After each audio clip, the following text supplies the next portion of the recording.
start now. So it's my pleasure to welcome everybody as well to this joint presentation sponsored by SUNY Downstate and also the Center for Collaborative HIV Research in Practice and Policy, or CHIRP, at UAlbany.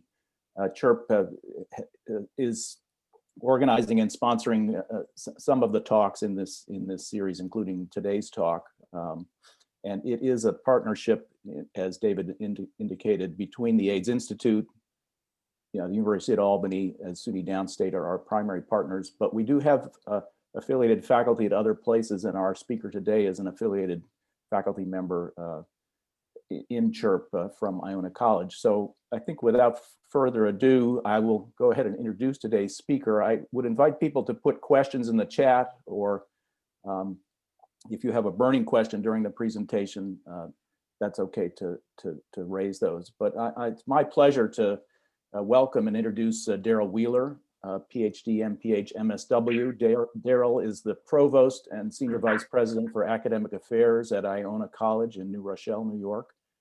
He previously served as the Dean of the School of Social Welfare and Vice President for Public Engagement at the University of Albany. And before that was actually the Dean of the School of Social Work at Loyola University in Chicago.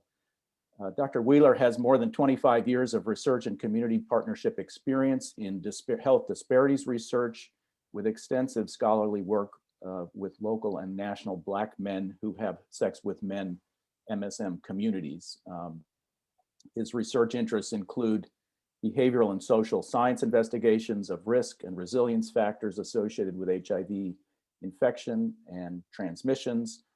He is the lead on a number of HIV prevention trials network activities, both research efforts, and he also serves on the Executive Management Committee for the HIV Prevention Trials Network and co-chairs the HIV Prevention Trials Network Scholars Program, which is a model for other mentoring programs to foster career development among underrepresented minority scholars.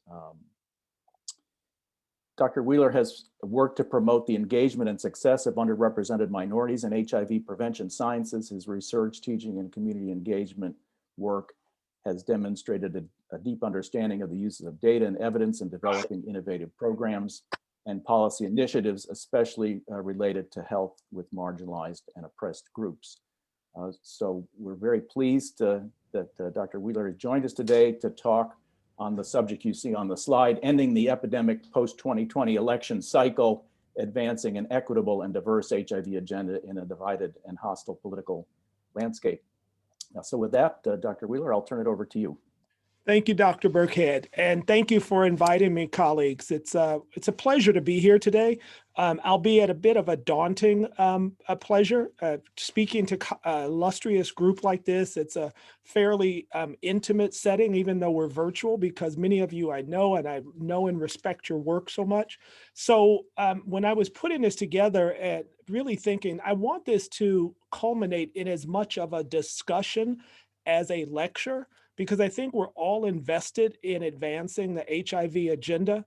And I just want to say, by way of not a product commercial, but an acknowledgement of how I got to this title and this topic, really emanates from the work that I do as an educator and intervention researcher in the Scholars Program, and we're in our going into our 11th cycle of Scholars. I've been really pushed in a positive way by our scholars, asking critical questions that are, I think, cutting edge and really about the intersects between politics and health and where they sit as underrepresented underrepresented minority researchers in the nexus of biomedical and behavioral science. And so the reality is that I've spent a number of recent years really working with individuals about how to take the angst and energy that they have about their own agenda, and certainly in recent years, some of the things that have been going on in the world around us,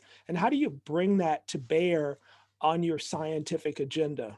and certainly working with colleagues in NIH and CDC and within networks that I find myself, it's really important for me to think about ways in which the work that I do can translate into meaningful impact for the communities that we want to serve.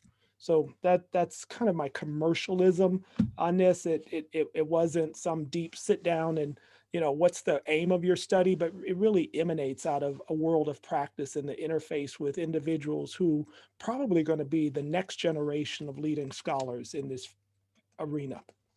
The learning objectives are rather straightforward, I hope, but want to describe the intersection between contemporary social movements and HIV prevention efforts, cite some of the important issues addressing historical and contemporary discriminatory practices and how they intersect with ending the HIV epidemic, and then think about some of the specific federal policies and actions that either enable or constrain HIV prevention. I mean, we have policies such as the Ryan White, we have healthcare agenda, which at least as it stands now, includes the Affordable Health Care Act, other health legislated policies and mandates inclusive of Medicare and Medicaid, and then within states, there are various forms and iterations of state-supported healthcare that have to be considered. Ending the epidemic as an initiative, and I really am glad that my colleagues from New York are asking me to do this because your work has been sentinel. Dr. Burkhead, Joanna, others. New York State was a leader in launching the initiative. And as many of us realize, the three pillars are identifying and linking individuals to care. So it's a form of a status neutral approach. You want people to go into treatment, but you also want to promote prevention. You have to retain individuals in care. And we recognize that PrEP on the preventive side is a critical component to ending the epidemic. When you call down the work that they've done in one of the recent publications on this effort, there are three key lessons. Specificity of interventions to the jurisdictions, which I will hope to argue is definitely a political process, not a political in terms of party affiliation, but how one maneuvers jurisdictional issues to get beneficial outcomes. It is a fiscal resourcing issue, which by nature is a trade and barter kind of scenario when you're dealing with finite resources. And it is about the availability and capacity of service delivery networks, including person power, which again is about the utilization of finite resources.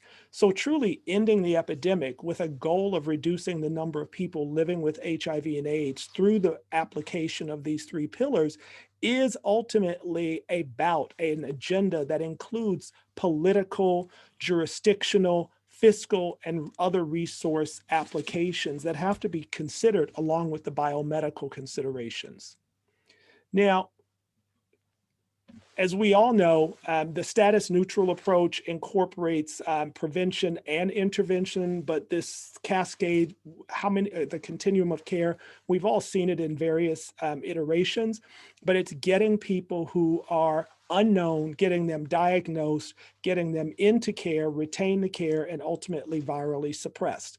Our goal of reaching everyone has never been achieved, and it is something that we continuously work on in various fields. And even with this graphic, we know that there are differential outcomes for certain groups. We have seen, unfortunately and historically, a lag for underrepresented minorities. And in fact, as I'll show in this next slide, research looking at ending the epidemic by Zhang, Krebs, and colleagues also identifies some of the differences that their modeling looking at 6 cities has resulted in. And the differences in achieving the goal of reducing the burden is inclusive and driven by a diverse constellation of factors. These include disparities in available resources. We just saw resources from early the 2014 and forward work that I just cited identified the availability of resources, the extent to which sexual networks are mixing. Again, in the United States, this is about historical situations that predicate certain people, certain populations, certain communities will or will not mix. Prime example in the United States is in the Eisenhower era, the creation, right, of the the U.S. National Highway System that actually carries the president's name, and how that highway system, including here in New York, actually served to divide communities, whether intentional or by fiat. It has created a set of mixing or non-mixing environments, not just for sexual networks, but for many networks that have impacted population and differentially placed certain groups outside of the realm of access to resources. And then certainly there are demographic shifts in locale populations. Influx and outflux of populations. When I was a kid in Chicago, there was a phraseology that was used in terms of redlining and white flight from communities. And we still see these kinds of locale and population shifts in large scale and sometimes smaller scales. But these demographic shifts have serious implications for the economic base upon which resources are allocated within communities. And therefore, when the resources are allocated or not, they have significant implication on our capacity and ability to navigate and mount health services, including those related to HIV prevention and intervention. Zhang and others found that targeted and culturally specific and sensitive approaches are necessary, again, highly related to the demographic shifts. Specific changes to targeted services to Black, Hispanic, Latinx populations will be needed because these services have to be mounted and distributed in a way that makes sense to the historical and contemporary realities of these communities. Continue to address the socio-structural factors. I'll talk a little more about that when we talk about social determinants of health, and explicit attention to address constraints in healthcare access, uptake, and retention. Once again, if we look at the historical nature of healthcare, we realize that healthcare has not been in the United States a right. It has in many instances been a privileged, and in some instances, if not in the majority, it has been a hard fought for privilege. The goals of ending the epidemic and likely the challenges in our current political environment predate COVID-19, which is in part why I focused on the political environment over the COVID-19, because COVID-19 as a global pandemic and playing out in the United States enters in a certain political climate. We're seeing increasing and active attempts to marginalize segments of the US population, whether that is by building a wall as a barrier to citizens or others moving across borders that historically did not look that way, whether it is attempts to constrain individuals by census or jurisdictional considerations. There are things that pre-existed COVID and that are part of both our political and our social landscapes. There are real consequences on access and resources associated with these political consequences. The economic base for a jurisdiction is often predicated on the tax base and the political capacity of individuals and communities to either access or leverage those mechanisms. When omitted from or exercised from a political process, individuals have in the United States and their communities have had differential and often very negative consequences. And this is a historical entrenchment of healthcare as an active political battlefield, once again, relating to our inability to mount a healthcare on demand for all agenda and really having a healthcare available to individuals who are deemed appropriate for universal like healthcare. I'm very cautious not to say universal, but it's universal like, and approaching our capacity to be able to deliver healthcare on demand to all. I would argue that each and every one of these elements impacts our work in HIV prevention and intervention. Well, what do we do about situations like this? I have to do, again, a stop to reflect on HPTN 073, which is a study that I was a part of through the HIV Prevention Trials Network. And really what I want to emphasize here is that our work and the work that I'm talking about here today begins with the community members and the communities, and it ends with the communities and the community members.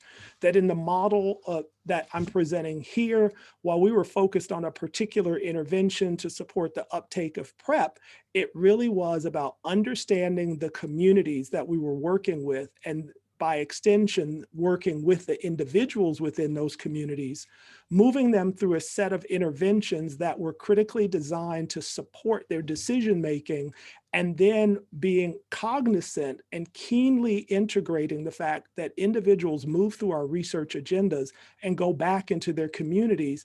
And therefore, both the communities have to be prepared behaviorally and be resourced to uptake the intervention, as well as the intervention has to be designed in order to have an end spot that acknowledges that people will not be part of a research agenda for the entirety of their life, but we have to capacitate communities to be able to pick up this work as part of the foundational work that we're doing.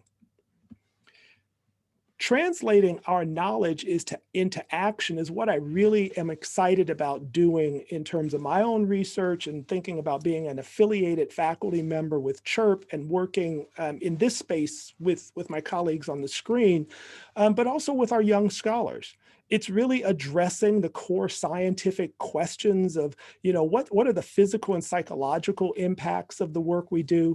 How does it produce and promote a sense of belonging, esteem, and self-actualization, while often are not at the forefront of our aims in our research? But when we really peel back the layers, we see that without addressing these issues of safety, belonging, esteem, and self-actualization, the ability for individuals and communities to be part of the process and to own the process are minimized. When we think about what communities and individuals are looking for, oftentimes, and I would argue even in the era of COVID, people are trying to find mindfulness and mastery within their environments. They're looking for ways in which they can exert control. Control is not a bad thing, especially when we consider it in the face of things like losing control in a pandemic where you're constrained geographically, we're having to wear masks, so you have to change so many of your behaviors. You're not able to go to school in physical place in that K through 12 realm in many jurisdictions. So individuals, families, and communities are looking for ways in which they can have meaning, make meaning out of it, be mindful, come to peace and terms with it, establish mastery, and then move forward to movement. Why do I emphasize that in this presentation today that is about HIV and the political nature? It's because without consideration of the psychological forces that individuals are seeking, particularly as we move forward out of a realm of really tribal political engagement, and then we saw the manifestation of some of that on January 6th of this year, without addressing these realities in thinking about the ways in which we now go into hopefully a post-COVID environment where people are trying to make meaning and move forward, if we don't attend to that, we miss something very critical. We can't just start as if history hasn't continued to move forward, as if the contemporary issues of the murders that we've seen, of the social injustices, of the economic injustices. I think, yesterday, the news this week about what's going on in the country associated with weather will be another one of the factors which will have a real impact on how we move forward as people try to make meaning, come to peace, develop control and mastery, and then move forward on their agenda, including engaging with us to return to HIV prevention as a primary element. When it comes to barriers to do this work, they come in many forms. These two characters represent elements for me in a life of higher education, where we look at the early childhood education, where housing, health, schooling, and hunger, and this cartoon character comes from many years ago, but still is relevant today. And I think the disparities that we're seeing in youth schooling are going to be profoundly influenced by these when individuals are not able to be in physical space with their school. And then the other character is about the neutrality of race. And for me, I think about this in terms of the election of the first Black president. And we saw a rapid approach to a race neutral identification of the United States, that we had reached a pinnacle and that we were not really needing to focus on this. And fast forward several years ahead, we see that not only was that not true, but that underlying this were circumstances and variables that affect the lives of so many, if not the entire US populace. Structural and social influences in the healthcare and in human epidemics, here HIV particularly, have to be considered in the work. And I'm not going to spend a lot of time on this because I suspect everyone here is familiar with the influence of structural factors and the social determinants of health. However, in my work and my experiences, what we come to know and what we characterize in our science isn't always in lines with what communities are expecting in terms of return to them in their ability to be able to leverage livable housing, to be able to move forward and access health services. Certainly food security or insecurity, transportation differentials, education, and I think we are going to definitely see, as a result of COVID-19, income disparities, and then conditions for early childhood development. At the higher ed realm, where we're seeing students coming into college, I can only imagine what's going to happen in the next 7 to 8 years. And many analysts looking at higher ed are really recognizing that the implications of 1.5 years of individuals not being engaged in higher ed or K through 12 education in person and the developmental benefits associated with that are going to have a tail that goes 7 to 8 years for individuals who get the services that they need and are able to develop the emotional capacity. And for those individuals who don't, the tail could be even longer. Once again, these social determinants and elements here have a way of playing into the ways we're going to re-engage individuals in HIV prevention, ending the epidemic, and the ways in which we remedy them are not necessarily about biological interventions or singular behavioral interventions, but they will be about structural interventions. And again, by extension, our ability to engage economic and political goodwill and resources in order to move this forward. Ending the epidemic on the upside truly is about living life and living a life well.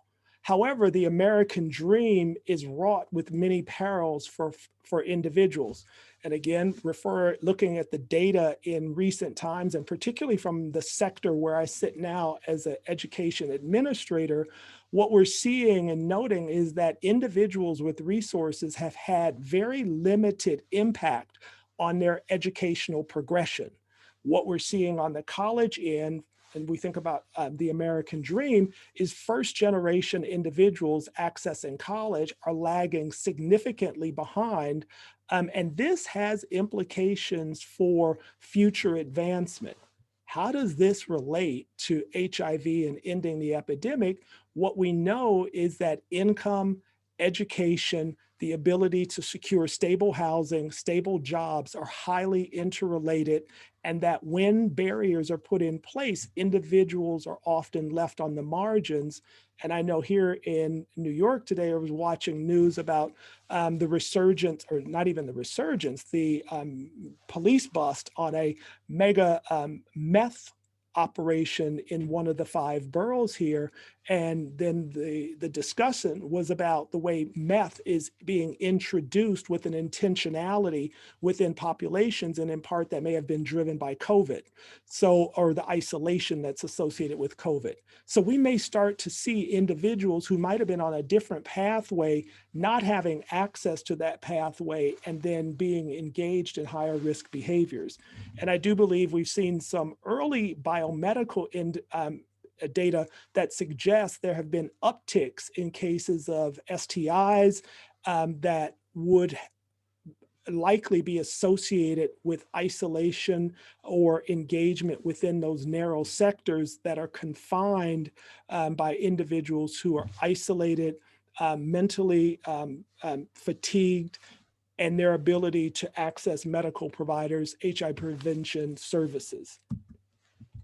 Health and social, that was our president who just walked in, health and social disparities and inequalities.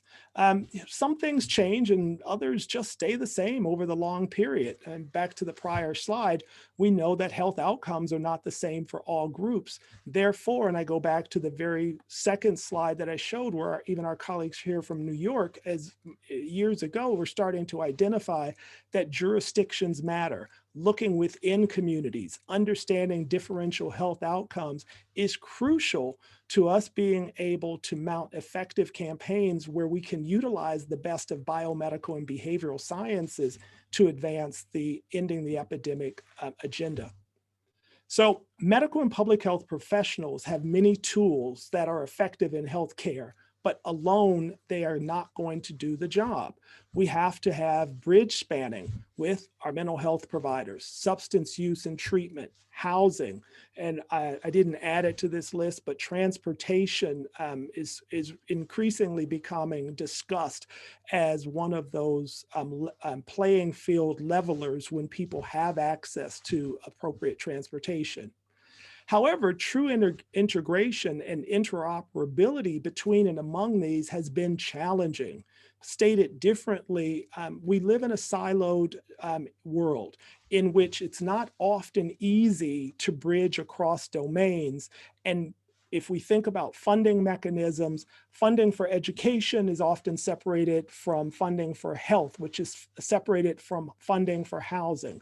And so individuals have to shop each of those silos in order to sustain the benefits of that silo, but we're not approaching this as a universal that all of these impact the one individual. So that interoperability is something I'm, my own research, really trying to focus in on and understand how could we optimize our ability to bridge span across these. Used to be called one-stop shopping, but it really is the ability to make sure that the necessary biomedical to structural interventions are organized in a way that they have the individual or the community at the center if we're going to move these forward. Thinking about ways in which we can draw from other disciplines. In the past year and a half, I've been doing with my colleagues here, particularly in the business school and our Center for Entrepreneurship and Innovation, a lot of work in the arena of design thinking, the ability to let go of some of the constraints that we have about possibilities and to get into a mindset of being able to define and design the bold next steps. And I would argue that has to be part of what we do within our scientific agenda.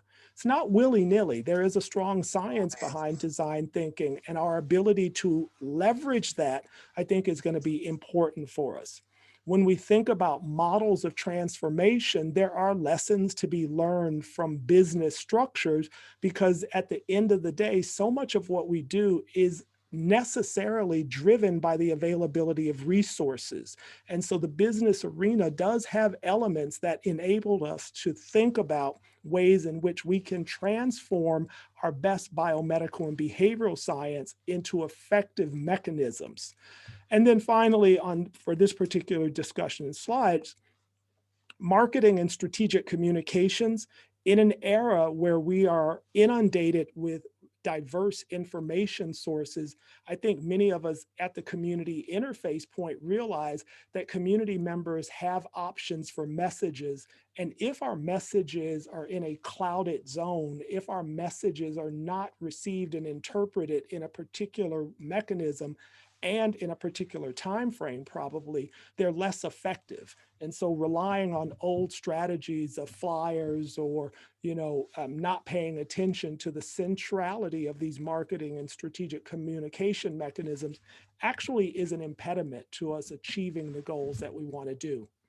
The 3 W's are always part of what I talk about, if you've ever heard me discuss, because we have to be able to argue the strength and the viability of the work we're doing and base it on what we do, why we do it, and the difference it will make for those who are in diverse sectors in the epidemic or the HIV prevention arena. And by diverse sectors, I'm including our patient and community populations as a sector, our providers and provider systems as a sector, and our funding environments as a sector. And so through the same set of activities, we have to distill and extract the value added. And that message is not the same message for all groups, but not attending to the message differential, I think, lessens our ability to be impactful. We have to have a critical strengths approach. Back to that slide that talked about a life well lived. People are not engaging in behaviors that don't lead them to something that they perceive they want. If it's not the thing, it may not always be the right choice for them, but we have to understand where the person is and the community is and what they're striving for, not just what they're trying to prevent. Particularly in this environment where the causes of social justice have been raised so high in terms of the media front-facing worldview on the United States and our communities, we're going to have, I think, a necessary responsibility to communicate to individuals and to communities about the value, the justice proposition that we're offering as a result of the work we're doing. There have to be elements that are self-directed, meaning that we are not always in the driver's seat as providers or researchers, and we have to provide mechanisms for people to have agency in their own space. And then ultimately, we know these remedies are not going to be easy.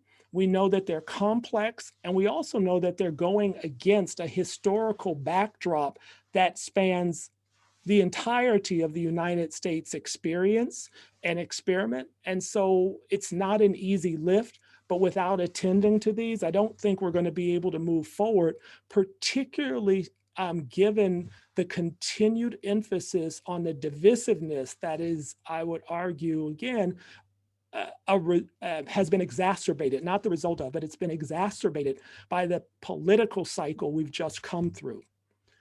Core, we're going to have to answer questions related to equality, equity, and liberation.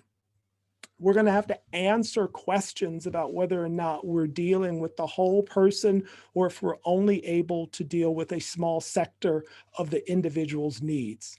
We're going to have to be inclusive of targeting basic needs for individuals, whether that's directly through the research or the service delivery that we're offering, or if it's through partnering and collaboration efforts. And we have to have focused interventions that are based on a deeper examination of factors which impact the lives of individuals at risk. Here I put LGBTQA+ individuals, but you could substitute that with any population that we're working with who's at greater risk, disparate risk for HIV, either at the preventative side or at the treatment and care side.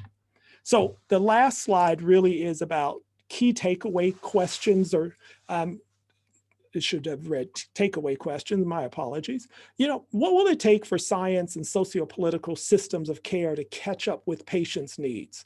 What I mean here is that individuals come as they are. They come with an array of needs that maybe we're not prepared for, but how do we engage individuals and communities to at least hear where they are and understand that without at least addressing our inability to address those needs, that by being silent, individuals walk away from our services and feel that they're not heard? Are there appropriate roles for our work in the arena of collective impact initiatives? And collective impacts, we've often talked about them as inter and transdisciplinary work, but it goes beyond the disciplines. It goes into the areas of diverse providers and diverse systems, whether that's things like the criminal justice systems or the correctional system, partnering with healthcare, whether that's the arts and humanities, partnering with the healthcare, whether that's the business community. There are various groups that we have to think about innovative ways, back to the design thinking kind of concept, that will enable us to do much more than we have done historically and will necessarily have to do as we strive to move forward. And how can we leverage our core strengths to narrate and tell the story for the added value and getting us back onto an agenda where ending the epidemic is not only something that we're interested in, but becomes a priority within the jurisdictions in which our clients live, work, play, and engage in risk behaviors. But that we have to be able to do this work. And I think the very last slide is a set of slides that speak to the references that I use. So I think I managed to get this done in the allotted time, and I turn it over to an opportunity for discussion, which is what I really wanted this to be. Thank you. Thanks so much, Darrell. That was a great presentation, and I would invite, there are a few questions in the chat box already. I'd invite others to also put them there, and then I think maybe invite people to unmute themselves and ask their question directly rather than have me read it. Let me just start off with a question, Darrell. I think it's sort of a truism that the pandemic has shined a light on pre-existing problems and really highlighted them. And if there's any potential benefit there, it may be that we now really take seriously many of the challenges in public that we've faced in public health. And I just wanted one aspect we've been thinking about recently is sort of the disparity in vaccination uptake in minority populations, and it really coming down to sort of a distrust in those populations of government, distrust of healthcare. And I think those same factors probably operate in the End the Epidemic environment as well. And I just wondered your reflections on that. We've spent a lot, is this a chance to sort of redouble efforts to gain community trust and understand what those barriers really are to getting any kind of health care? I am so happy you started with that question. So I think it is an opportunity. So let me go right to the heart of it. Yes, it is an opportunity. Definitively, yes is a definitive sentence in 3 letters. Now, that stated, even the way you just phrased that becomes part of the conundrum. The pandemic has enabled us to, are we prepared to take this seriously?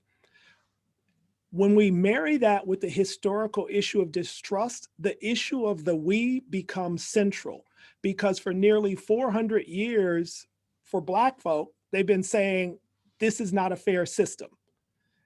Now the pandemic comes and we're saying, hey, now the light is shined on it. So now it's going to become a real issue. It's one of those V8 moments. Duh, I've been telling you this for 400 years. How come you haven't heard it in all the time? So I think one of the realities that we're going to have to struggle with, and the issue of, and how this relates to distrust, is that people are going to experience this moment differently. Those individuals who feel that they have not been heard in their lifetime or in their intergenerational narrative are going to see this as, okay, it's going to be more of the same. Whereas individuals who are becoming enlightened in this moment in time are saying, oh my gosh, I haven't done enough. Let me hurry up and do more.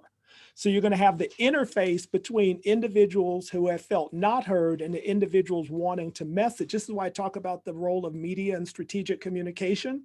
How we interface those two worlds as a communicative science is going to be important, because the two worlds could clash. So yes, I think it's an opportunity, but each side of the equation has a set of work to do. And that work on the side that wants to do something and do it rapidly, they shouldn't slow down, but they have to do the introspective work that has to co-join with the individuals who have been saying this for a long time. And it's not just African-American communities. You could substitute, again, any group that you want in there who has experienced oppression in the United States system. So I don't mean that to be a downer statement, but it is under the hood of what's going to drive this. Great, thank you. And I think Barry Walston asked a question which is sort of related to this. Barry, do you want to comment and sort of ask your question? Hi, Dr. Burkhead. It's great to see you. Dr. Good to see you. Awesome presentation. And so, what's interesting is that when we talk about communities of color as it relates to COVID and vaccinations and testing, that here in New York State, it really has been African-American, American Africans who have been disproportionately impacted.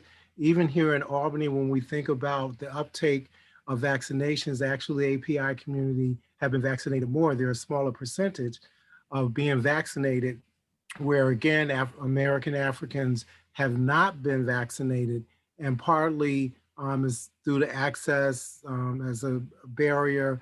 But I also think that, however, I think that it's also that historical underpinning when we talk about the distrust of the medical systems and the way that we message to American Africans, right, in urban centers. And how we think about, as public health workers, the relationship between indigenous organizations that could help support and expand this message is how we've been valuing them, right? And how we've integrated them into the system. So I'm making statements. I would say, Dr. Wheeler, you bring up all these anecdotes. However, these systems are complex. For me, it is, the core is around people understanding us understanding where access and privilege sits with the work that we do and how we do it in an intentional way. And to get the message out that if I'm not talking Latino, Native American, API, that is not the exclusion to. However, when we look at the numbers, how do we do that in an equitable way? So it's a huge question. Thank you for listening, and good to see you. Okay, great. I thank you. It's good to see you, Barry, as always. This issue of access and privilege, and your final comment about, it's not exclusion. It in the United States, once again, and I think in many parts of the world, particularly where communities have segregated themselves based on attributes, whether that's language, income, skin color, the creation of silos have become the normative mechanism through which we transact with one another. So the transactions that are wrought over history are in part the barriers that we're trying to overcome. So whether that is because individuals have not language. I don't want to learn another language because if you come to my country, you better speak English. Now, your English might sound like, well, y'all know what I be talking about, don't you? Well, is that English? Yeah. So the moniker becomes, you're different from me. So the xenophobic agenda is so baked in. I'm only going to stick with the United States right now. It's so baked in and it's so normalized that people don't even realize that they're operating through that lens. And I think that's one of that first response I gave is in part how we start to do that work. And to Gus's point, maybe because all of this was flashed in our faces, from including the death and murder of Mr. George Floyd and others, maybe this is an opportunity. And that's why my work with the next generation scholars has really invigorated me, because they're asking some of these fundamental questions and seeing beyond their clinical interactions with their patients, but seeing a transformation of the world around them. So I think there's hope, but it's hard work. Yeah, good points. Rita Felden, do you want to unmute and ask your question about incarcerated persons? Are you there, Rita? Sure. Hi, how are you? Can you hear me? Good. Yep, go ahead. Yes. Okay. So I'm a health worker that works with women who are currently and formerly incarcerated. So we're in provide linkage and navigation. So sometimes it's very hard to be able to provide that kind of, the services that we need to, and still be able to work within the, the correction, the corrections, being within corrections. So what would be, some ways or some strategies being able to end the epidemic while working with people who are incarcerated? Wow. That I think back to the work that I was doing with organizations like Green Hope in Manhattan and others. That is a quintessential dilemma, because on the one hand, you have an industry the criminal justice correctional complex that is predicated on constraining access to resources through whatever means necessary for a group of people that society has deemed inappropriate to engage with larger society. So there's justification for them through legal recourse to constrain them. And you're coming in and saying, no, but we need to provide them with the same level and quality of service that everyone else on the planet has. And this goes back to, my social workers online will know this, it goes back to the very underpinnings of the United States social policies, which are predicated on the Elizabethan poor laws imported from the UK, which are means testing mechanisms. So that history lesson aside, what you're facing is what we've been facing not only with HIV, but in any effort where you try to get people who have been deemed unworthy, getting them to the table to have worthiness.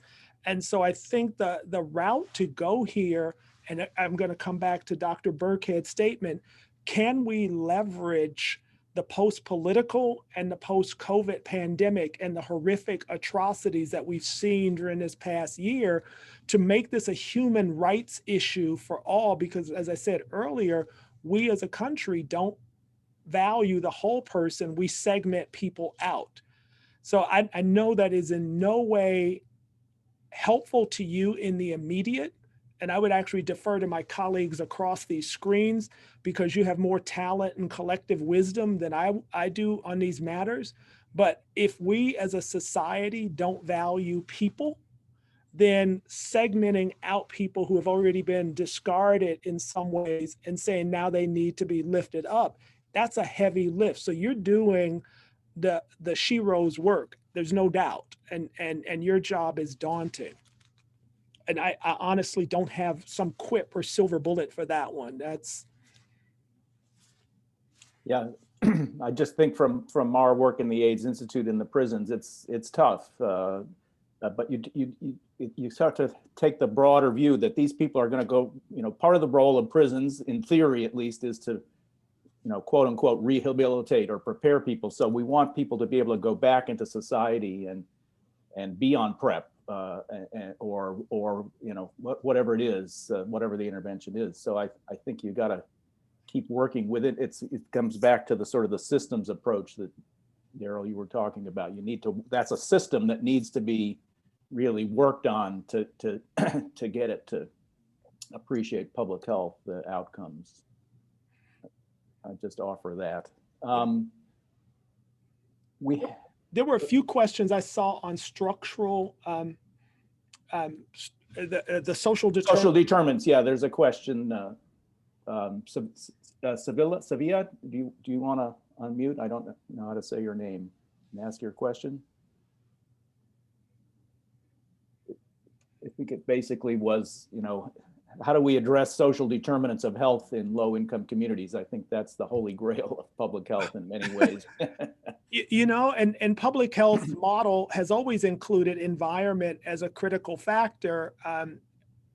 What I'm offering here, and I think is the next generation of what we have to do from a public health realm, is not just study the problem, but study the ways to eliminate the problem, including these heavy uphill lifts, such as the correctional system, criminal justice system, transportation, health inequities.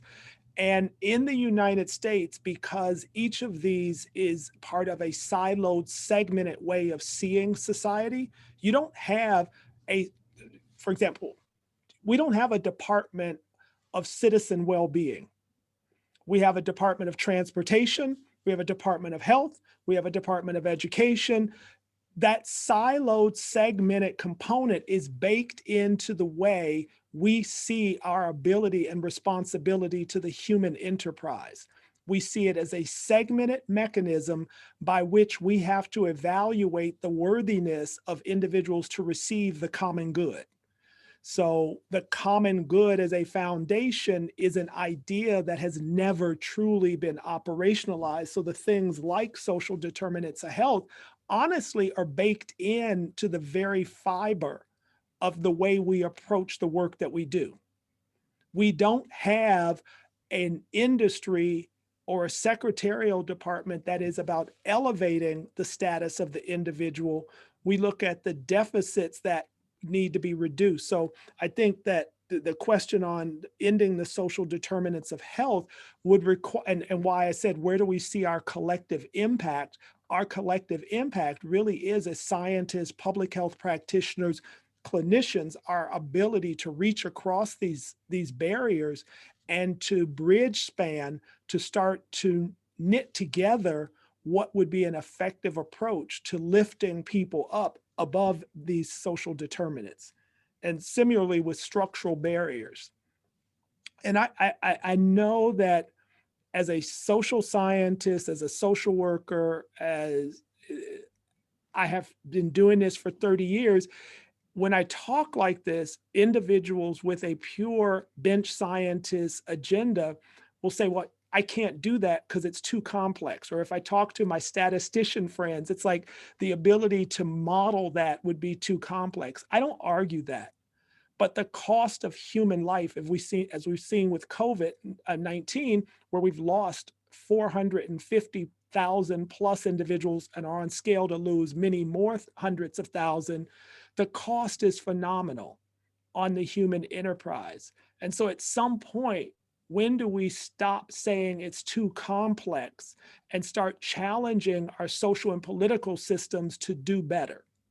To mandate. And again, I'll come back to Gus's, I'm vacillating between Gus and Dr. Burkhead, but I vacillate. I come back to the fact that maybe this is the moment in time. This is not the moment in time to sit back and say, okay, I'll wait on somebody else to do it. In a year, the American psyche will seek mindfulness, and the political will go back to a place that it was before. And we could start off worse than we were because we saw it in our faces and we allowed ourselves to go back to where we were before. This is the time for scientist activism to be leveraged. And what I mean by that, I don't necessarily mean storming streets, but I mean, it's leveraging the power of what I articulated as design thinking. When I talk about my business colleagues who take bold approaches to revamping their enterprise in the face of something, as opposed to saying, I can continue to do business as I used to. I have to think about other ways in accomplishing the goals. Yeah, those are great points. And I think you sort of allude to the fact everybody's in silos: education, transportation, health. So part of what maybe the pandemic is showing is you got to work across those silos. And we have, we have a czar who deals with, all aspects, from socioeconomic to the medical to the whatever. So maybe that's one of the approaches that you kind of outlined, that we need to, you're collaborating with business school, but we need, everybody, all sectors need to sort of pull together around this if we're going to really get at the social determinants. Public health certainly can't do it by itself. Right. As you know, I mean, when the prior administration came on, I was the chair of the President's Advisory Council on AIDS. Then they dismantled all of the advisory councils in every sector. Now we're getting to, yes, you remember. Yeah, you laugh. Yeah. Now we have a new administration, and people are trying to piece together for the new administration, what should the policy research agenda consist of? This is the time for us to be bold and to say that if you want to make a dent, these are the things that we believe will be necessary, that you don't do siloed approaches, that in order to move it forward, you have to address the points that I think it was Rita was making about the barriers to getting into criminal justice and incarcerated systems.